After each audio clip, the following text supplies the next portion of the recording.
Welcome to Calamos Chart Talk. I'm Eli Pars. I'm a senior co-portfolio manager here at Calamos. I'm here today to talk to you about historic default rates in the convertible bond market. Convertibles are historically a vehicle for growth companies to raise capital.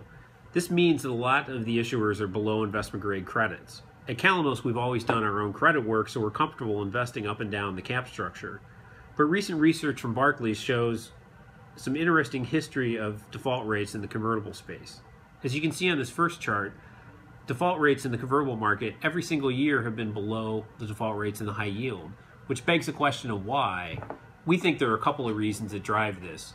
First, convertibles typically don't get the LBO-driven issuance that the high yield market sees that can sometimes be big, lumpy defaults. Historically, technology is about 25 to 30% of the convertible bond market, but you can see here on our second chart that defaults in technology have only been 4% of total defaults, so much less than might be expected.